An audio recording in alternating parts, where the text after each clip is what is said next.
My name is Scott Schroeder. I'm the Executive Director of Care to Communities. And I just want to take a few minutes to tell you a little bit about what we do and why we do it. So we like to think that our vision is to help solve one of the most pressing issues facing the planet, not just Haiti, which is improving access to high quality primary care. And it's an issue planet-wide, as I mentioned. It's certainly an issue right outside our door here in the United States, but it's particularly acute in the developing world, and particularly Haiti. We all work in the developing world. We're familiar with it, but certainly our founders, our board, looked at Haiti and found some real challenges that were particularly acute that we wanted to try to go solve. For all of us who've been in the developing world, I mean, some of these stories are similar. Some of them maybe just a little higher in Haiti. But what we were facing was, very difficult travel conditions. Often the access to care was scattered in such that just a simple visit to maybe see a doctor or a nurse and then fill a script afterwards or even get a test is a multi-day process that requires a number of stops, often requires a trip to the large hospital, which can be hours away by travel. So these are patients who don't have that kind of time or money to go through the care that they need. And we just thought there was a better way to deliver that care in one place. And so that was our mission. We've been in business for a few years now, and I want to pivot to where we've come to, which is we have 5 clinics in the north of Haiti. We aspire to much more, and I'll talk about that. Oops, see, there's the first one. I went too fast. So we aspire to a lot more growth. Wow, this has an automatic jump. Sorry about that. But I do want to talk about our version of innovation.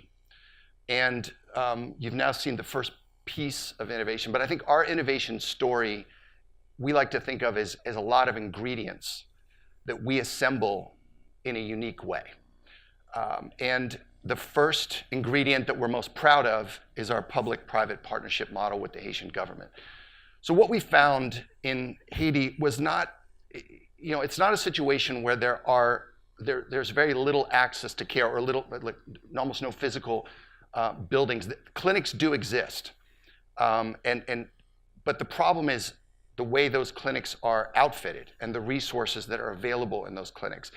And the government acquires these clinics as sort of the tide of large dollar flows coming from large NGO grants, large government grants. The tide sort of rises and recedes, but the government still has the clinics. And certainly when you have a receding tide situation of funds drying up, it's even more the case that the clinics that the government acquires are significantly under-resourced.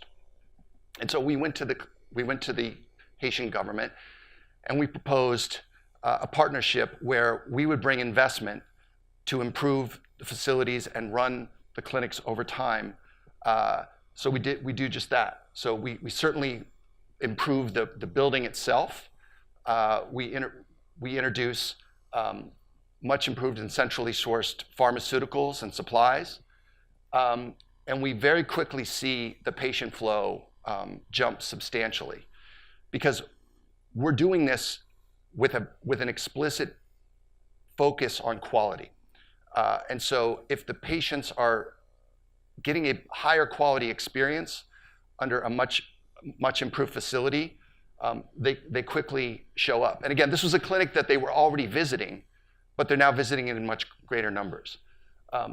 The other thing, we're committed to affordable care. Now, fee-for-service is not unique in Haiti. It's very common throughout the developing world, but we're committed to a philanthropic support so that we're sustainable over time with the clinics, but we're also at pricing at a very reasonable rate for what the local market will bear.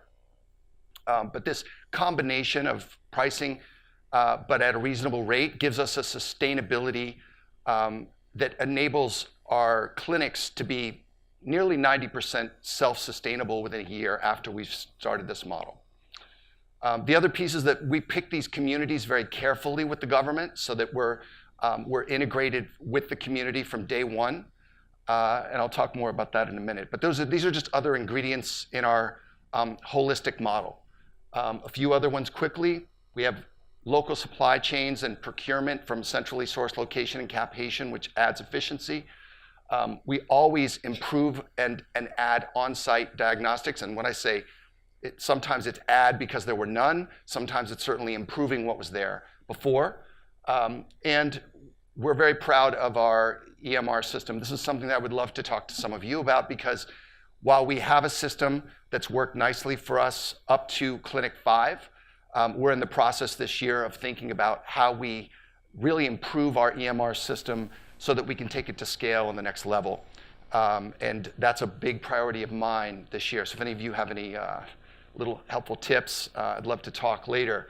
But certainly this is something that the ministry views as an enormous benefit when we come into the clinic, because often we're entering rooms filled with paper that almost look like the Indiana Jones movie at the end.